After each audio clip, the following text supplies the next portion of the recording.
that brings us to our next proposition, which is 45.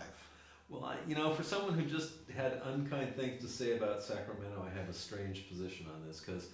But that's okay. I think it was Socrates who said the ability to hold two conflicting ideas in a mind is a sign of genius. There we go. And I think that's really, when you talk about progressivism, that's what it has to be. There are, you know, there are shades of gray. There are things that need to be balanced. It's not about being liberal or conservative, right or left. It's about, I think, being prudent. You know, sometimes it's smart and a good idea to expend a lot of money. Other times it might be a good idea to tighten the belt. So. Well, 45, you know, if you've seen the commercials, they go on and on about one Sacramento politician, one! Like, oh, the horror of it all, right? And what's really happened is when Obamacare was passed, the states had the option to set up a method for people who couldn't afford private insurance through the states. And the state of California elected to do that. And as part of that, when they passed that, they appointed a commission of several members to oversee the insurance. And what this does instead is since medicine or health insurance is now basically a public utility, since everyone has to have it and it's mandated by law, this puts that in the same position as your car insurance, where you have an insurance commissioner who's accountable to the people of California, not the governor, not the legislature, directly to the people of California, for how he handles and regulates health insurance. And that is the very center of the progressive movement, was having government be accountable to the people. So if our rates go up, and hello, you know, by November 20th, we have to do all that selection stuff. So if by, let's say, January 1st of 2014, they go up 10%, 20%, I want to be able to vote one person out of office. Well, someone, you want to have the pleasure of having that one Sacramento politician who you can vote out of office. So I recommend a yes on this, and you too? Absolutely do.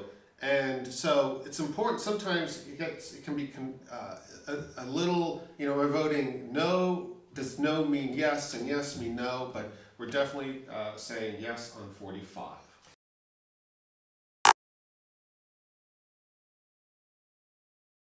Then we have Proposition 46, which is really interesting because it seems to violate California state law.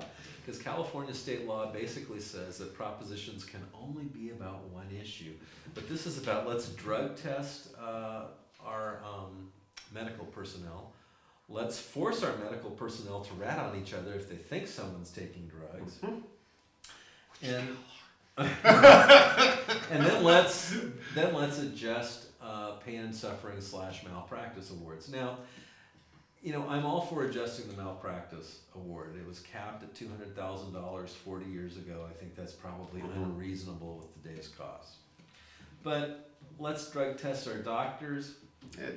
You know, I've been a patient now for a couple of years. I had some heart issues. And I've been to see some cardiologists who I know are not taking drugs, who are blitheringly incompetent idiots. And I've been to a cardiologist who I don't know whether or not he takes drugs. I don't care if he takes drugs. The guy's a genius. He does a good job. And all I really want to know about my doctor is what's his performance. I don't care what his personal habits are. I mean, you know. And I certainly wouldn't want him thinking, wow, I took this ibuprofen and a colleague saw it, is he going to rat me out or something?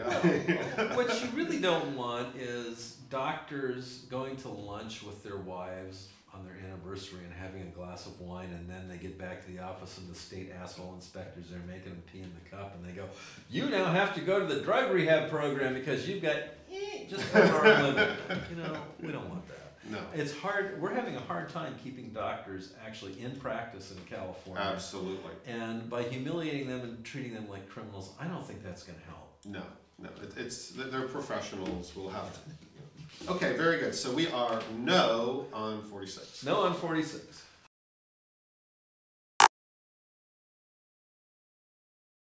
Okay. Then Proposition 47 seems like something we'd be all for. Because allegedly it's going to reduce sentencing of people who are pretty much convicted of minor felonies and turn those into misdemeanors. Right. But there's one of those sneaky little problems in this one again, or as I see it, and that is the state is now taking everyone who's been committed of the lesser misdemeanors, those that you can serve less than 5 years for, Mm-hmm. and they're shoving them into county jail.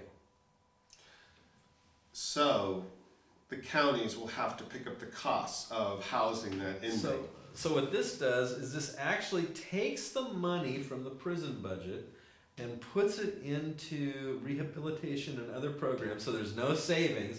Mm-hmm. They're going to spend the money regardless on other programs that aren't funded right now, right? And then they're going to shove all these various prisoners down to the counties and not send any money down to the counties. So what that means is your county, in order to meet the federal and state standards for caring for these prisoners, is going to have to cut your services, the roads, the libraries, the fire protection, the sheriff protection. And what that means is they'll be coming right at you for a tax increase. So this looks like there should be all this savings. It looks like it should be a good thing for it's actually going to be a bad thing for the prisoners themselves, because if you talk to most people who've been to jail, and I do know a lot of people who've been to jail because I used to work as a rehab counselor or volunteer as a rehab counselor, most people prefer to spend their time in state prison. You wouldn't think so, but county jails are just mosh pits of continual violence and bad food, bad medical care, no medical care. It's like high school versus college. Kind of, yeah. And so most people who have done time in both kinds of institutions actually prefer state prison. State prisons in California are more humane than county jails. So this is a stalking horse, masking as reform, not reform, and it's a big tax. And frankly, personally, I have an issue. I believe if someone's a judge, they should be given a lot of latitude to decide on whatever sentence they feel appropriate based on the case, the background of the individual involved, what is important for society. I think they should be given much more latitude. They should never be confined to, wow, this is their third time, so this is where they gotta go. Yeah. Just again, it's more of the wrong kind of regulation, I think. Right.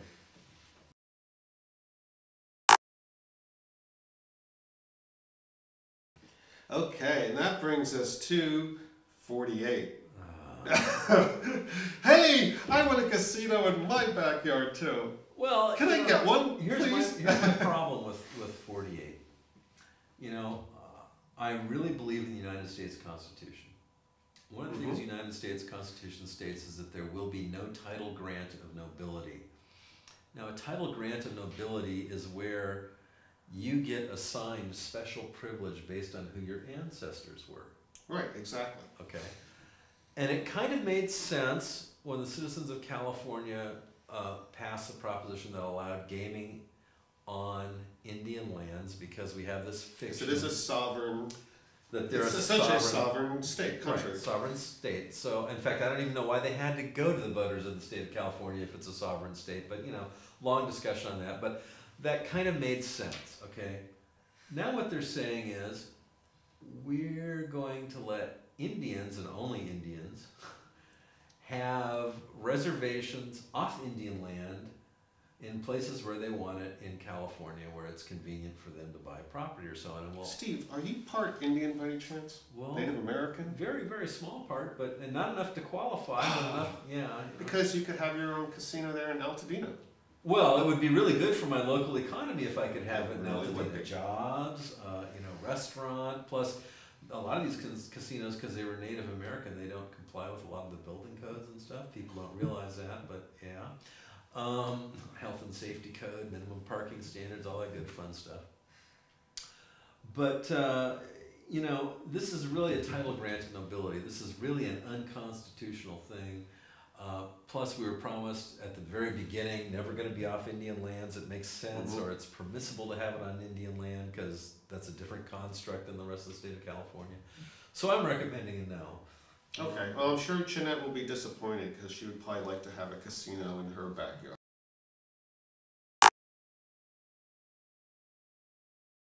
Well, she doesn't gamble, but she sure would like to have the income coming into California or coming into, Altadena. Okay, well we're finished now with our propositions. Thank God, because they're a mess to read through.